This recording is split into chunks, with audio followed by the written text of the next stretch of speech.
Hi everybody, welcome back to Technically Designed Home. My name is Marissa and today I'm starting a new type of review series where I talk about the top 3 and worst 3 features of smart home tech products.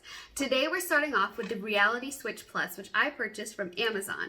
If you're looking for renter-friendly switches to control your lights, stay tuned for this review.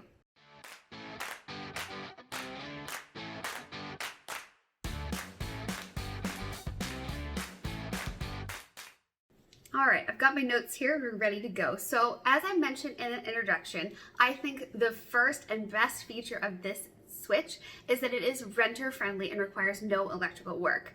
How this operates is it is a battery powered attachment that sits on the wall plate of your wall where your light switches are, and it mechanically drives a screw which turns the switches on and off. So I can show a quick video clip here of me setting it up.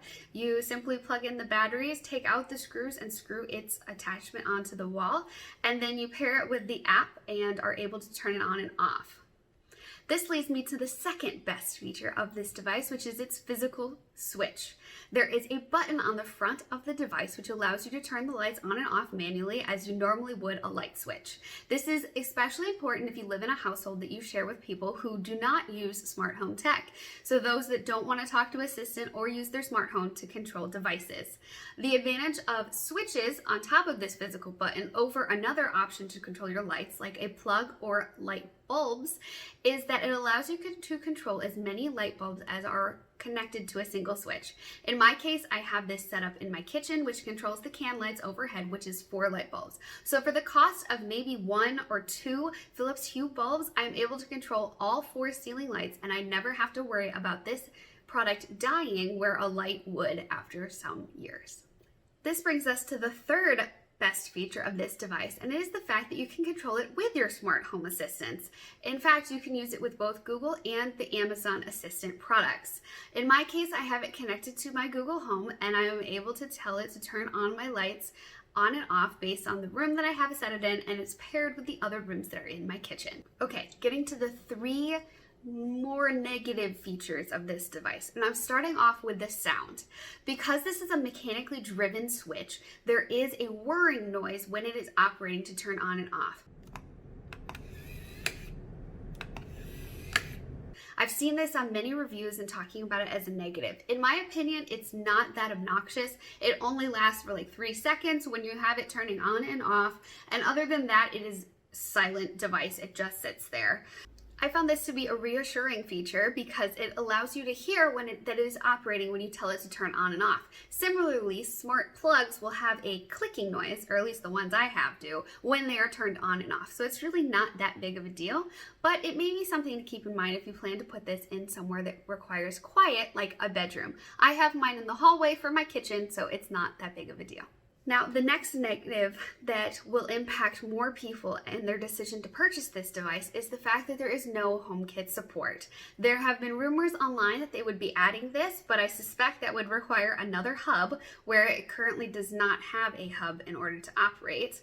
But the real negative for me is that I cannot control it with my HomeKit automations that I have for my other devices. I work around it because it's right at my front door, so I'm able to flick it on and off right when I'm leaving or coming home.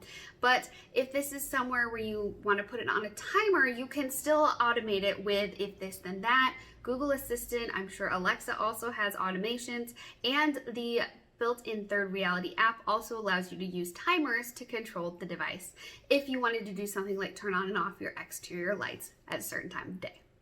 The third and final negative of this product, and it's something where I'm grasping at straws, it's its bulky design.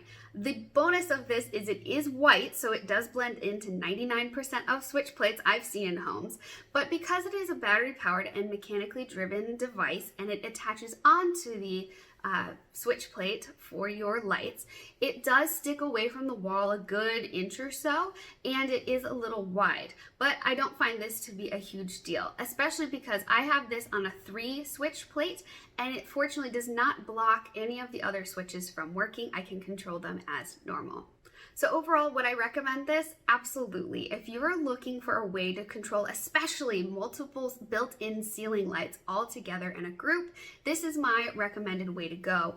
As a renter, it's super handy because it does not require any electrical work and it is battery powered. You can control it, like I said, with your Google and Amazon assistants, and it is a sleek design, and I've had absolutely no problems with connection or working. I've had this device up for like 3 months now, and I've had absolutely no issues and have not had to replace the batteries yet either. So what did you think? And what do you use to control the lights in your home? Are you the one that does all the smart bulbs, or are you the one that uses smart plugs? Are you a renter and so you want a switch like this? Or are you handy and into the electrical work to switch out to the smart switches? Let me know down in the comments below. And don't forget to like this video if you enjoy this new type of 3 positive, 3 negative reviews. And subscribe down below and turn on the notification bell so you're notified every time I upload a new review like this and other content on smart home tech, interior design, and organization. I hope to see you again next week. Bye guys.